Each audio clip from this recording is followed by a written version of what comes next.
नमस्कार मित्रों, आज मैं आपको बहुत ही प्रेरणादायक कहानी सुनाऊंगी और आशा करती हूँ कि ये कहानी आपके जीवन में भी प्रेरणा लाएगी। तो एक मकड़ी थी, वो बहुत ही एक आरामदायक जाला बुनना चाहती थी, जिससे कि वो बहुत से चाहती थी कि मैं बहुत अच्छा जाला बना के और उसमें बहुत सारे कीड़े मकोड़े फंसे थे और जिसे खाकर मैं बहुत से आराम से रहूँगी। तो उसने घर के एक साफ़ सुथरे कोने में जाला लगाने का प्रयास किया और जाला बन भी गया था और थोड़ा जाला रह गया था। तो उधर से एक बिल्ली देख रही थी कि मकड़ी जाला बुन रही, तो वो बिल्ली मकड़ी पर बहुत तेज़ से हंसने लगी। तो मकड़ी ने कहा कि तुम बहन हंस क्यों रही हो मेरे जाले को देखकर। तो वो बोली कि ये घर का बहुत साफ़ सुथरा कोना है और तुमने यहाँ पर जाला लगाया है, कोई आएगा और तुम्हारे जाले को तोड़ देगा और तुम्हारी मेहनत निरर्थक चली जाएगी। तो तुम ऐसा करो, यहाँ से जाला हटा दो, वरना तुम्हारा जाला बेकार चला जाएगा। तो मकड़ी ने बिल्ली की बात सुनकर सोचने लगी कि हाँ, शायद ये सही कह रही है। उसे धन्यवाद कहते हुए उसने अपना वहाँ से चली गई। फिर उसने खिड़की पर देखा कि खिड़की के बाहर बहुत एक कोना पड़ा था। तो उसने सोचा कि मैं यही कोने में अपना जाला, तो उसने फिर जाला बनाना शुरू किया।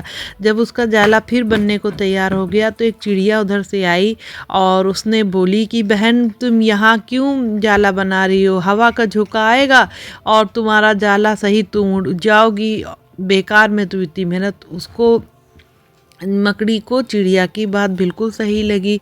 उसने सोचा कि चिड़िया बिल्कुल सही कह रही है, क्यों अपने प्राण संकट में डाले और इससे बढ़िया यहाँ से चले जा। तो वो जाला छोड़ के चली गई।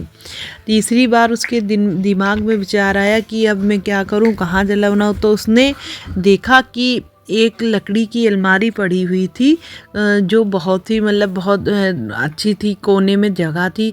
तो वहाँ वो जाला बनाने लगी।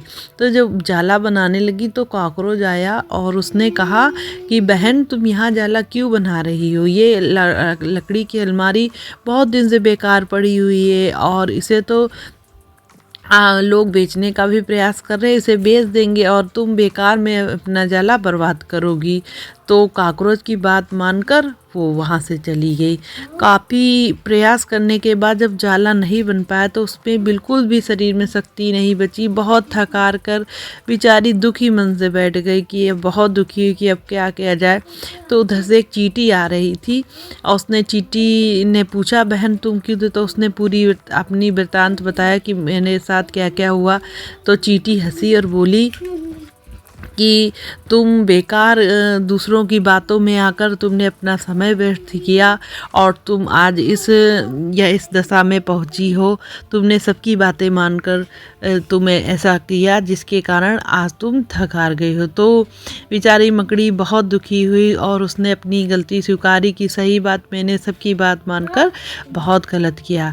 तो कहानी से हमें प्रेरणा यही मिलती है कि आप अपना जब काम कर रहे हो तो आप किसी दूसरे के कहने पर अपने काम को मत छोड़ो, क्योंकि कोई ज़रूरी नहीं जो हमें राय दे रहा वो भी सही हो या वो अपनी लाइफ में बहुत अच्छा काम करता हो। तो दूसरों के कमेंट्स को आप स्वीकार के अपना काम छोड़ना बीच में ना छोड़ें, वरना आपका भी हाल मकड़ी के जैसा ही होगा कि दूसरों के कहे पर अपना बना बनाया काम छोड़ के फिर पछतावा के सिवा कुछ नहीं मिलेगा। तो मित्रों, बहुत ही अच्छी प्रेरणादायक कहानी है जो मुझे भी बहुत पसंद आई।